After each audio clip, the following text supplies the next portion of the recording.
Over the course of House MD's first 5 seasons, the series developed into one of television's greatest medical dramas. The show's delightfully acerbic and self-absorbed central character, and its unfiltered approach to the lives of staff at Princeton Plainsboro Teaching Hospital, set it apart from pretty much anything else in the genre. But by the time the series hit Season 6, House's characters were testing our capacity for sympathy. Beginning a protracted decline that resulted in Season 8's bittersweet ending, the show started to lose all sense of what made its characters appealing.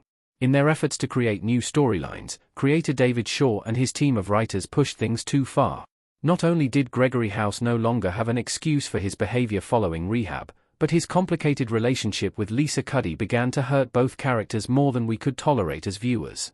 House was no longer much fun, and was becoming quite painful to watch. The seeds for Season 7's agonizing conclusion were already being sown. House Season 6 is when the show started to go downhill. It set the foundation for a disappointing 7th season. As with any acclaimed and long-running TV show, it was only natural that House changed considerably across its 8 seasons. However, the way the series reinvented itself for Season 6 set in motion the downward slide towards a disappointing 7th season and a generally disheartening Season 8. Several of House's worst storylines feature prominently in the show's 6th season, from Chase and Cameron's abrupt separation to Lisa Cuddy's relationship with Lucas, as well as her treatment of Gregory House. What's more, House's apparent recovery from his Vicodin addiction somehow manages to make him less appealing as a character. It's no surprise that House Season 6 was the first not to receive a perfect 100% score from critics on the review aggregator site Rotten Tomatoes since the show's debut year. Although the season's 93% score was still impressive, it signaled the end of the show's golden age. Season 6 also set the foundation for a follow-up season, which became the first in House's run to receive negative reviews from a large proportion of TV critics.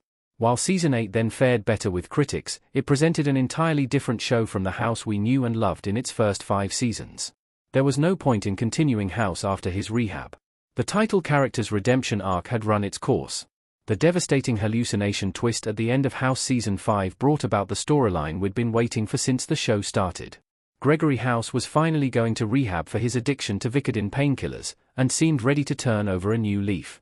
But it's important to remember that House's battle with addiction was the driving factor behind his inimitable characterization as a brilliant but deeply flawed medical professional.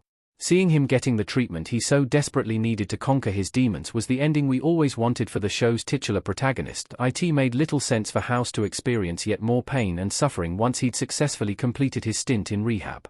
The redemptive arc of the show's central anti-hero had seemingly run its course, and watching him behave even worse without Vicodin to fill some apparent void in his life made us lose much of our sympathy with him.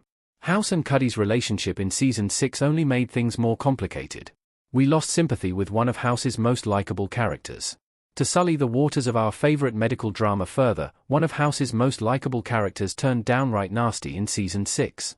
Lisa Cuddy was the love of Gregory House's life, and his feelings for her actually brought out the best in him at multiple points in the season. Yet, the best House and Cuddy moments of Season 6 were completely undermined by her treatment of him. As House struggled to handle Cuddy's new romantic relationship with Lucas during the season, she, in turn, handled his inevitable lovesickness with cruelty and emotional manipulation. Cuddy deliberately sending House to the wrong address for Thanksgiving, after she'd invited him to a dinner with her and Lucas, was one of the worst moments in the whole series. Whatever Gregory House had done in the past, he didn't deserve that. This mean-spirited storyline unfortunately set the tone for House's diminishing emotional returns thereafter. The biggest problems with House's ending trace back to Season 6. Gregory House's worst crime and the show's shift in characterization are rooted in this season. The Thanksgiving storyline was effectively the root cause of the worst thing Gregory House ever did. Cuddy's treatment of House in Season 6 was the backdrop to him eventually driving a car into her front room at the end of Season 7. In fact, without Cuddy's cruelty to House, the last 2 seasons of the show would have been entirely different. Gregory House was more in the wrong, both for his behavior across the first 5 seasons, and his grave crime in the penultimate season finale of the series.